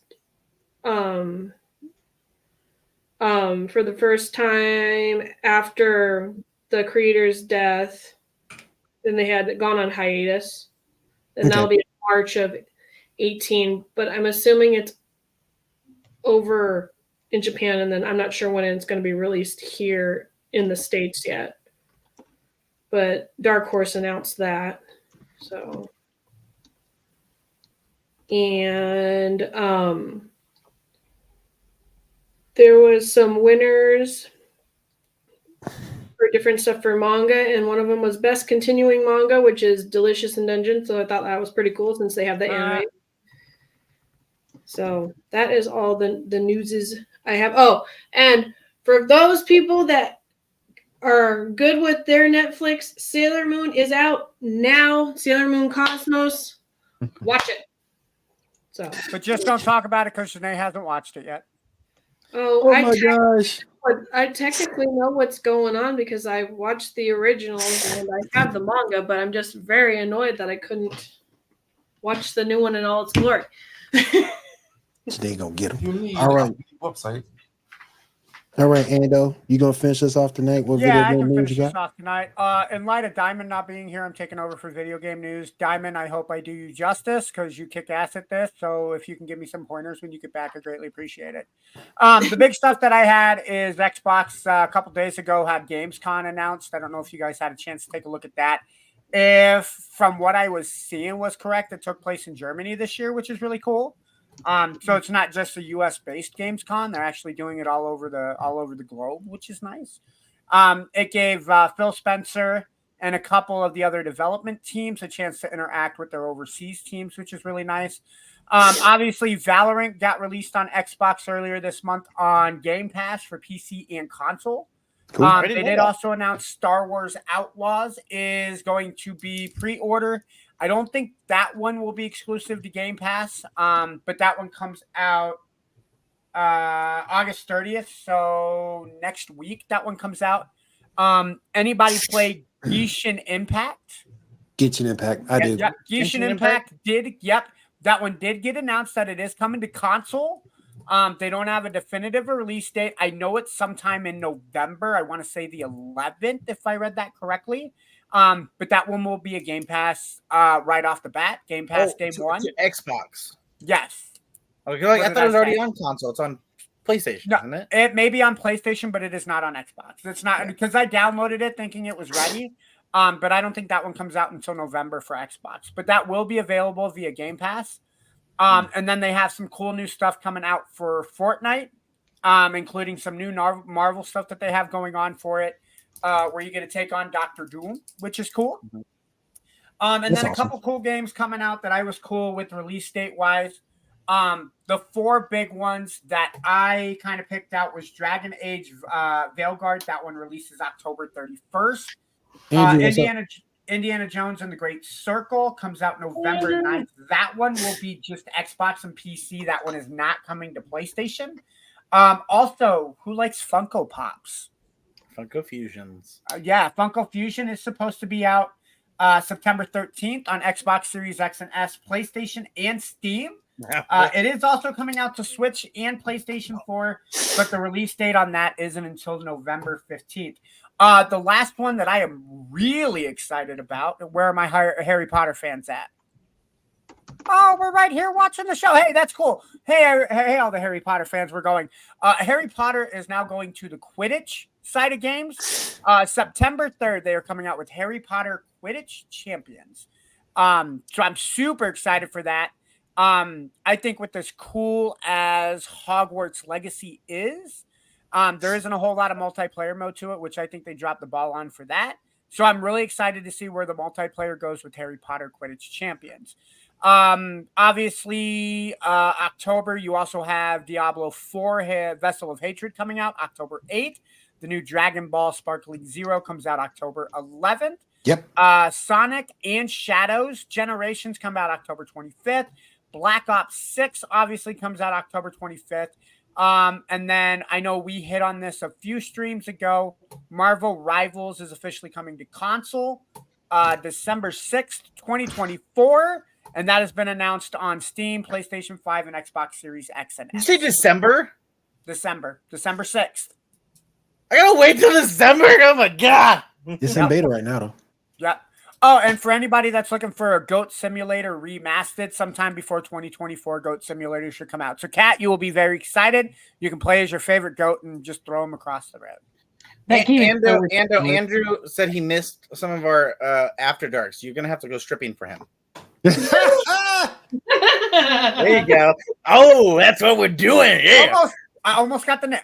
Got the nip. I will say, since I'm not here, I did watch her stream yesterday, and we talked about you, Will. Oh, we talked about me. Oh. Yeah. Oh, okay. You know what she's been streaming? What's she been streaming? Want to take a guess? No. Sword Art Online, Fatal Bullet. Don't talk about me when it comes to that. And she was playing it, and she's like, "This is kind of dope." And I was like, "Yeah, it is." And she's like, "We should get Will to play it." And I was like, No. "Will's not gonna go near it." And she goes, "We'll have to find a way to trick him, the way like Janae tricks him to watch animes. So we'll have to trick. We'll have to trick." Oh, Janae ain't got me yet. I have Janae not got me tricked yet. him yet. He won't even. I was just talking about it on the stream yesterday. Janae ain't got me yet. And I did see that they apparently are coming out with a Marvel's Blade game based off of Blade. I don't know how. Are you going to base it off the TV series that's never going to come out? I mean, the movie that's never come out. Yes. No, the TV show with what's his name that keeps getting pushed back because they lose directors and everything. No, it's supposed to be a movie that keeps getting pushed back. Is it a movie? I thought it was supposed to be a TV show. A movie. No, movie. Yeah. Well, I guess that movie. Well, I hope that's not based off of the movie because then we're never going to get it. But yeah, There's other some games that are discussion coming about out. 2025, obviously, Fable is supposed to have a game that's coming out. Borderlands 4 does not have a definitive release date. That one's 2025, so I'll keep an eye on that one. Obviously, everybody is clamoring for GTA 6. Kingdom Hearts 4 is supposed to be in production with the release date between 2025 and 2026. You mean 2027, 2028, 2029? What? Probably. 23. And then the only other one that I'm kind of interested in looking at is State of Decay. I know I say I don't like jump scares in movies. Yeah, lots of news from Gamescom. It is up on the Xbox channel through YouTube. If you guys get a chance, I would say watch that. But yeah, Funko Pops. Funko Fusion is a big one that I'm looking at. I'm surprised they're not doing a collector's edition of that comes with because they're doing Funko Pops, physical Funko Pops release for the video game you could go buy and order. But I like, why not do a collector's edition with a cool Funko Pop exclusive to the collector's edition? Yeah, they did that for Midnight Suns. Yeah, and then I am looking forward, like I said, to Harry Potter Quidditch Champions. I think it'd be kind of cool to do the Quidditch. Now, the question with the Quidditch game is: are they going to stick strictly to the four houses? Or are you going to get kind of like a arena where they're going to make fictional teams like Bulgaria and Ireland and all that? Ando, can I ask you a question on that? What's up? Is that a new game or an installment expansion on from? Based off of techradar.com/news on new Xbox Series X games. It doesn't give me any information. I just went to new releases, games coming out in 2024. And it just gives me information on the release date, which is supposed to be September 3rd. Now, I'll go up one better. Let's do Harry Potter. I was just curious if it was like an expansion, like a season pass you buy for Legacy, or if it was like a whole new game. Nope, it's supposed to be an original game from the ground up. Oh, okay. Hey, what's up? Let's pull up. Hey, Scuttlebutt, what's up? Yeah, I'll pull up the Wikipedia page for it. Debut release. They say September 3rd. Nintendo Switch worldwide is supposed to be announced. So it does sound like it's going to come out for Switch as well. Gameplay information, and again, I'm pulling this straight off the wiki website or the Wikipedia website. Harry Potter Quidditch Champions is a multiplayer sports game that focuses on the competition of Quidditch. The game revolves around the popular sport in the Harry Potter universes. Players can customize their characters and select from the 4 different positions: Chaser, Seeker, Beater, and Keeper. The game offers an immersive experience that includes a variety of broomstick adventures and competitive multiplayer modes, which allow players to participate in the sport with their friends. Developer is Unbroken Studios. Publisher is Warner Brother Games. And that's basically all they got. So I don't know. Like I said, based off of the cover art for the game, I'm going to assume it's going to be strictly houses inside Griffin or houses inside Hogwarts. But I would be cool and would not be surprised if, sure, you have to start with the 4 houses and then you unlock like your Bulgarias, your Irelands, and your European teams. What So. will it be like? Like all those other fantasy ones where you can eventually create your own. That'd be cool. I'm gonna hold off and probably say no because if it's based off of the Harry Potter history, you wouldn't be able to create your own house. So Is it okay? Well, I didn't know. Yeah, that's if it's based off of doing it with the Hogwarts houses. I think it would be cool if it started with the 4 houses and then as you progress through each house, you unlock another game mode where you can because Harry Potter Gauntlet of Fire, they started with Bulgaria versus Ireland, and I think you get more gameplay out of it that way. Yeah. So, but yeah, like I said, that's the big one that I'm looking at. There's other games coming out, but that's far down the calendar. Gameplay wise with me, I've been doing Madden, and I think Madden's the only one that I played over the last week. So in video game news, for those of you who are on Xbox, Atomic Heart is leaving the Game Pass on August 31st. So you've got about a week to play if you haven't yet. I'm sorry, what's Atomic Heart? Wow, you didn't hear about Atomic Heart? It came out a couple years ago. Well, hold on. Go ahead and explain it, Kat. And this is how much I know about Atomic Heart. So Atomic Heart is a... Oh, shit. What did I miss? It's very similar to like BioShock. Okay. Only that's probably why, because I couldn't get into BioShock. So. Okay. Well, it's set in like an alternate history, because I'm big on alt history games. Where Russia, even though they went the communist route, they still managed to become prosperous and educated and excelling in sciences.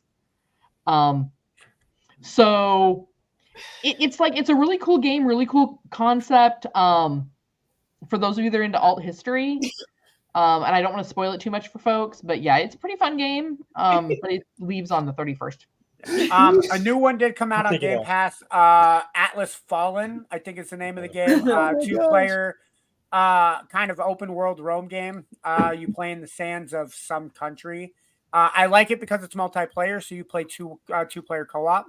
Hopefully, the twin brother and I will give that a shot this weekend and give it a shot. So I do want to say one thing that we didn't get to before we get out here for this evening. Sad day. Arrow is gone, y'all. Yeah, off of Netflix, right? Off of Netflix, it's gone, y'all. Well, Janae, you can just add that to the list of the CEO of Netflix that you gotta yell at. Go get him, Janae. Wait, I'm last. It cut off. What'd you say, Will? Arrow removed from Netflix. Yes. Oh, well, here's the thing. Why don't they just put again? I think they need to put all the DC stuff on Max, or CW. Put it on the CW app. Well, no, because they'll just close that out like they do with all the other things. On the CW app. I think it's still there, but here's the thing with Netflix though. They take things off and bring them back all the time. Like for a couple months, Walking Dead was gone. Now it's back. It might just be it might just be being recycled. Mm-hmm. But as announced. Now, will Disney get rid of Acolyte off of their streaming? They did for a day. Yep. And then they brought it back, so I don't think they'll take it off. Well, the merch. They took the merch off. Still mad we ain't got the Weekenders on Disney Plus. What the hell? I'm paying all this money for a damn year. Why don't we have the House of Mouse Villain Edition on? Thank you. Yeah. You know what? I'm down with that. Well, I'm down with that, Ty. In the House of Mouse, you're saying we don't have the House of Mouse? What the hell? I'm down with that.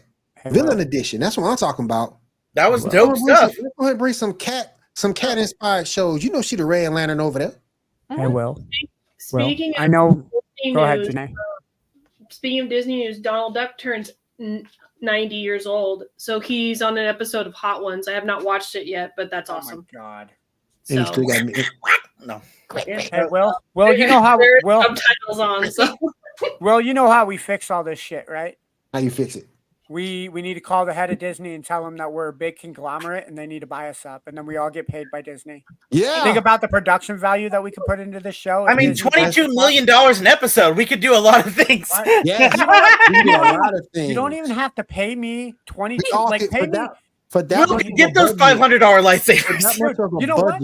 For that give me $50,000 a year, $52,000 a year. I will do a show for $1,000 a week. For that much of a budget, we all can get together and do this show. Absolutely. We will. We can fly into a central location once a week, film the show, fly home. Yep. We can Dude, basically do what the new CEO for Starbucks does. We just flies in once a week and then does the stuff and then flies back out. And I got the audio equipment to where we could do it. Well, it's easy, right? We get in contact with Disney. We do the show on Magic Mountain, right? Everybody flies to Orlando once a week. We do it in Magic Mountain. There People is put us one in downside to it, though, costume. Ando. Oh my God, Ty, what? The downside is they won't let you do Geek Gauntlet after dark. Yes, we have to be more family. Bro, Oh, he's got a studio in Chicago. Let's do it, baby. All right, let's go. I'm coming. I'm on my way. Let's do it, baby. Let's do it. What if Donald Duck became Wolverine? Yep, I saw that.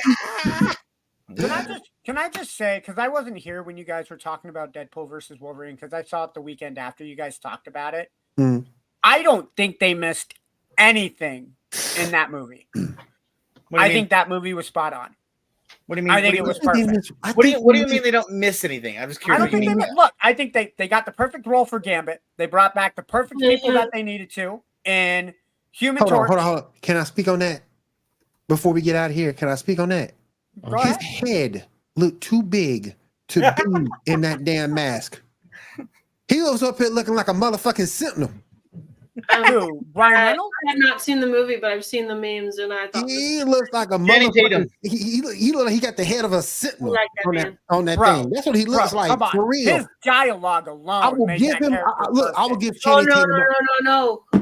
I've seen a lot of people posting from Louisiana saying that his dialogue coach should have been fired. Oh yeah. Okay, so his for the dialogue record, coach were the minions. I will give him. I gotta tell you, you're hearing trolls because he didn't need a dialect coach. He's originally from the area. Really? He grew up in the deep south. Like, yeah, Pascagoula. That's a bad accent. That's a bad accent, then. Gaucher. Well, Deadpool rips on the accent. That's why it's perfect. I got family down there, and that's a bad accent. I'm gonna sit here a lot. I'm sorry. When Deadpool looks at Gambit, and I'm gonna quote the movie because it's the best fucking line in the entire show. And who are you over here? That is my deepest inadequacies. You look like Hawkeye in a superhero costume. My name is LeBeau. Because you can call me the No, look, I'm sorry. The best moment in that show, the best moment in that movie, I meant to say, Johnny Storm, damn it. When that motherfucker came down, you ain't know what the hell he was gonna say. The fight in the key. Deadpool ain't know what he was gonna say. He thought Deadpool told Avengers of Flame On. What the hell? What? We don't know that guy. You do know Johnny Storm, baby. Don't be disrespecting Johnny Storm. Dude, no, the best scene was that fight inside the Honda Odyssey. That was good too. That was then good. When Deadpool said, as he's waiting for Wolverine to come back in, I take back everything I said about the Honda Odyssey. This vehicle fucks hard. It was a tough motherfucker. Yeah, it was tough. Yeah. It was tough. But I love the movie too. I still thought it missed out on a few things. Can we say that the soundtrack for the fight in that car was perfect? You're the one that I want from the Grease soundtrack was the perfect song for that fight scene. The one thing that got me through that big time through that movie, we saw Blade again. That was my thing. His line. That was my thing. And we got his line. Yep. I'm the only one. Yep. Well, and there's a lot of good jokes on that, but no, his line of I don't like you, and you never have. I still thought it missed out on a few things, but the movie, was great. It was great. I love it. I had a lot of fun with the movie. I'm gonna ask y'all again. I'm gonna ask y'all again. I asked it before. I'm gonna ask it again. Do we get a Deadpool 4? Hell yeah. Why wouldn't I saw a clip of Ryan Reynolds saying no. No, I don't think we do. And the only reason why I say that, I might agree with him. A, typecasting, not that he ain't already there. And B, his family. I think this is just a theory. Obviously, this movie is clearly supposed to be like paying like respects to the Fox universe, as this is kind of like the joke title. Kind of like the last hurrah.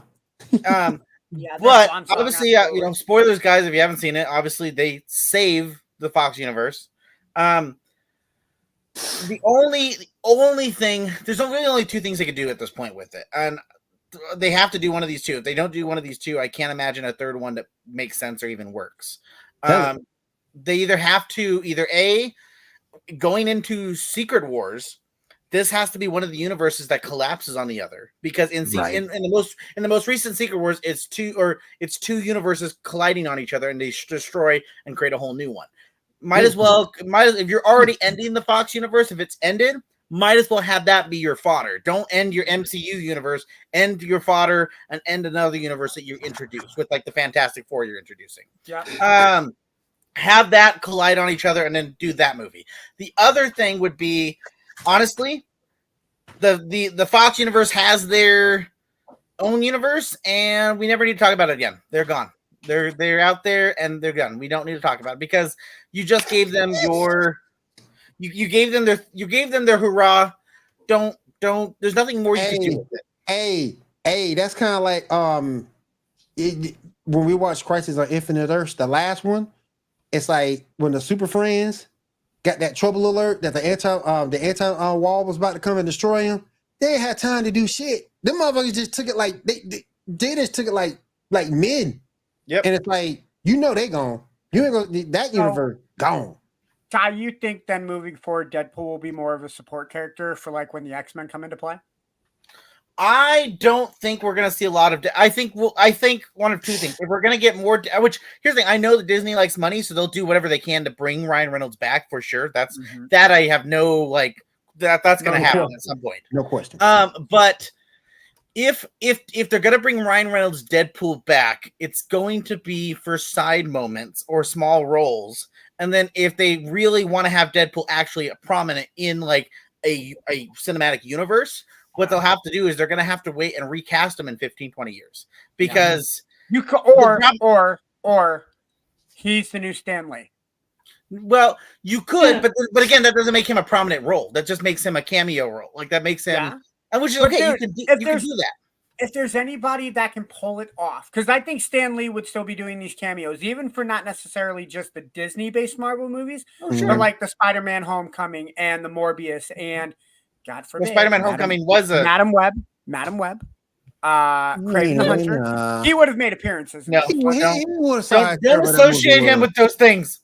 Yeah, he would have saw how terrible that movie was. And I think Ryan Reynolds could put his ego aside, not take any money on any of those roles for one or two lines to break the fourth wall during a movie.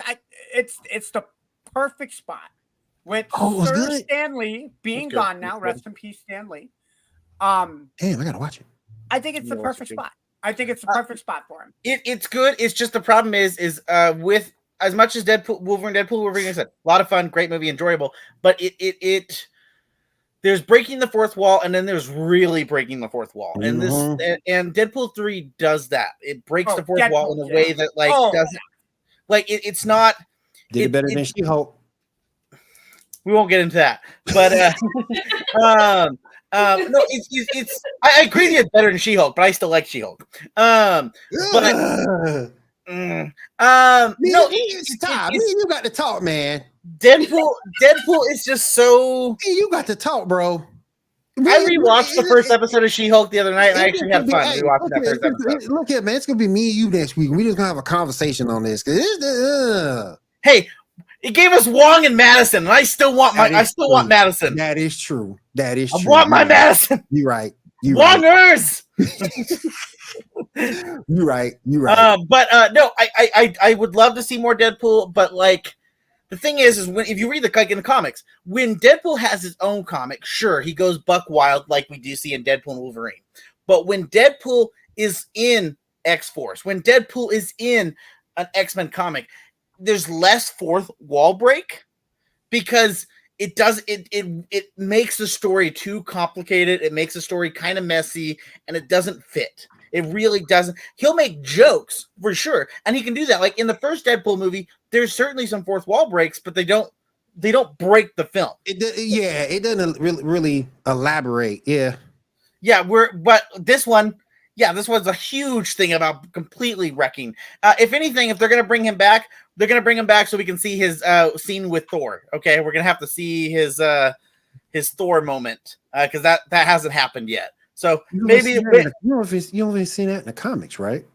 what in comics? The Thor moment. No, in Wasn't that in the Deadpool and Wolverine, Yeah. when he's looking on the TVA screen, Mhm. he sees Thor crying, holding him, and he's like, "What's Oh, that?" okay, And they're like, "Oh, don't look at that. That's the future. Don't look at that." Okay. I was like, maybe for that scene. Okay. But no, I just think again, if they're gonna keep Ryan Reynolds as Deadpool, he's gonna show up in a team up thing, or he'll be cameo. Like he's just gonna be someone that will be on screen for 2, maybe 3 scenes, but he's not gonna be the centerpiece. Right. And if they do want to make him more essential, like if you want to do an X-Force, and like a serious X-Force movie, and have Deadpool be like in his black suit and be more part of the team, I think that you're not going to unfortunately, I hate to say it because I love Ryan Reynolds so much, but you're not going to be able to do that unless you get away from Ryan Reynolds. And to do that, you're going to have the only way people will be able to accept it is you need to go 10 or 15 years past and give him that break in between, because then at that point, people will be a little more accepting of like letting a new actor take in that role. Yeah. I can see it. Real quick, I want to get with you before we get out of here. That picture I posted in the group chat about a Justice League, is that true? Did you have a chance to look at that? Which picture was it again? Let me look at that. Which picture was it again? Of the Justice League. I'm trying to go back to it and figure out which picture it was again, because I don't remember which one. I remember the Atlantean Inhuman thing, but it was like Justice League. Yeah. Dick Grayson being leading the team or whatever. Nightwing, yeah. From what I can tell, I looked online a little bit. It looks like that might be something that's coming. Wow. Again, Justice League has, because I think the Justice League comics are out right now. Like they're not coming out right now. Like they ended the Justice League. Yeah. So you wouldn't be surprised. He has taken the initiative. What was it? One of the more recent events in the last like a few years ago, where the Justice League didn't know how to like deal with something. Dick Grayson took point. So it wouldn't be surprising. Like that's an OP team though. Well, here's the thing though. The joke I'll make is how many people die under Dick Grayson. So I love Dick. I love his. He's a good character. But at the end of the day, I choose Jason Todd every time, because Jason Todd is going to be way more fun. He's not going to be always the best team player, but he's going to be way more fun. Right. That's just me. But both characters in the last like 3 or 4 years in the comics have drastically changed. Nightwing is very much more. He is more team oriented. He is more focused about caring about his team in ways that like Batman has failed. And I think that's kind of the point. He's supposed to be trying to be someone who's like, hey, I see Batman trained me, Batman made me this, but I see where Batman has failed and I want to correct that. And I think Batman actually appreciates that, because Batman has never admitted to being like the perfect of perfect. He's realized like the whole point of him training the Robins was he didn't want them to become like him. Like his right. He's like, oh, I took them in so they wouldn't become me. I gave them something so they wouldn't become me. And so have flaws. This is true. And so Nightwing, I think, is trying to become that, which is great for him. It's great. But and same thing with Jason. Jason Todd just recently did a comic book storyline. It was Red Hood and the Hill. And he is, again, he's not a hothead. He's not jumping to blow up things. He's kind of taking things a little more calm. He's trying to be a little more appreciative of like people in his life and caring. Currently, like, it's funny because I think right now Jason Todd's kind of experiencing what Dick Grayson experienced a couple of years ago, because when Dick Grayson kind of went out on his own, Bruce Wayne was kind of like funding all of his stuff for a while. Like, oh, you want to do a team? Here's money. Like, oh, you want to do stuff? Here's daddy's money. Dick Grayson's kind of finding ways to do things on his own without that money now, which is cool. But right now, yeah, Jason Todd is trying to find his own footing, his own like self. And I think it's been after he's dealt with being in teams like the Outlaws that now you see Daddy Batman is sending him money and doing some helping him find his footing in the world and becoming who he is. Did you really just say Daddy Batman? I did. That is a triple X comic series, if there isn't one to name. No, and what's funny is in that comic, Jason Todd gets his first one of his first apartments, and we see that like he comes in there and there's like a present, and someone's like, "Who's that from?" And he's like, "Dad." And basically, and you see Batman is standing on a ledge, looking like away, looking at the window. Basically, he broke in to give him a housewarming gift, and like it's like, yeah, I mean, stop doing that shit. What? He need to stop doing that shit. Doing what stuff? Just breaking into people's houses. Lois Lane called him in the comic book. He need to stop doing that shit. Yeah, Lois but again, Lane, Batman has come to issues. my house and do this. Batman has issues, man. You gotta And come to the front door. even Jason Todd is for the most part, he's not really wielding guns anymore. He's relatively. I mean, he has guns, and sometimes you'll see him, but for the most part, his two main weapons are like two crowbars. Okay. Which kind of symbolizes what made him, right? Like, yeah, what killed him was the crowbar. So he's wielding these two crowbars, and he's not wearing a full-on helmet anymore. He more of has like a mask, and then like a hood, and then he has another mask. Like he's trying to be less of that, like, less of what he was, less of that raging vigilante, and being a little bit more tactful, a little more, again, team-oriented, a little more finding out who he is, because he was so full of rage, and he became that character out of anger and rage, and he's kind of now lost that rage, and in a good way. Like, he's processed it. He's gone to like the things he needed to do to become who he is, and so now he's finding that footing. Gotcha. All right, you guys, let's go around the room, see what everybody's got going on. Then we'll get on out of here for the night.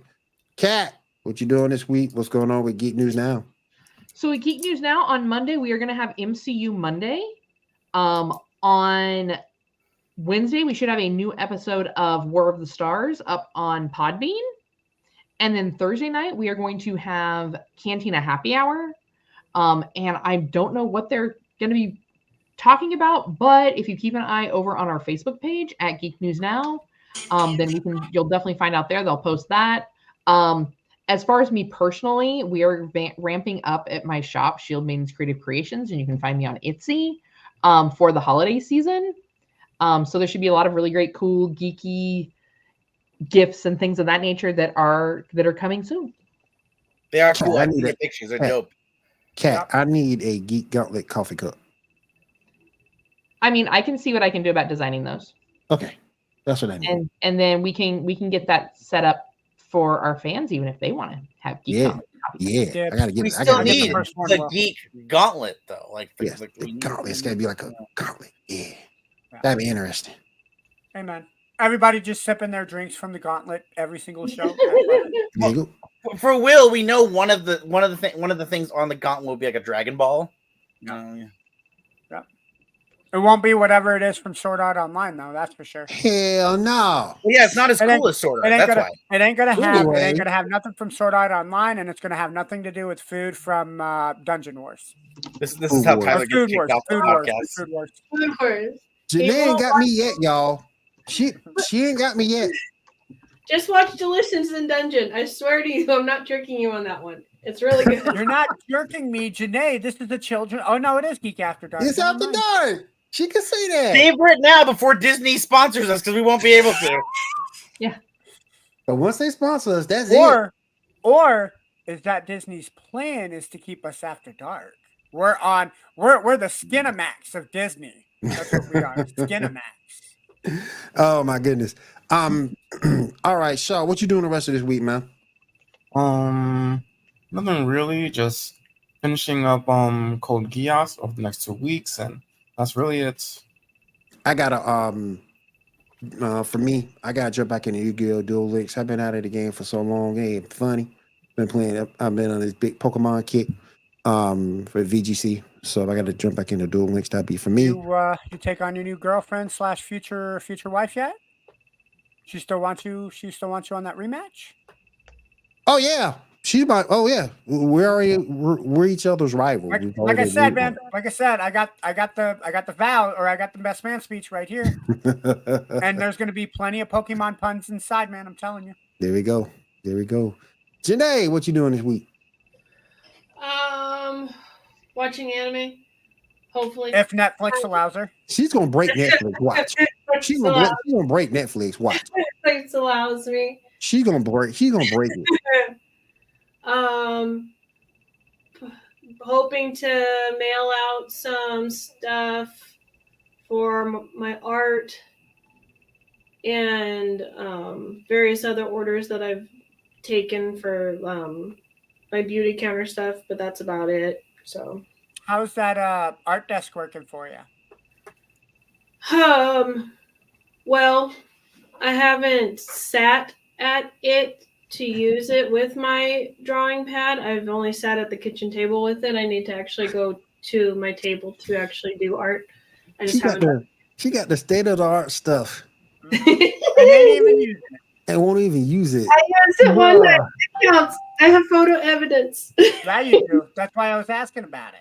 Bro, that's like me having that's like me having this damn Apple Watch and using it with a BlackBerry.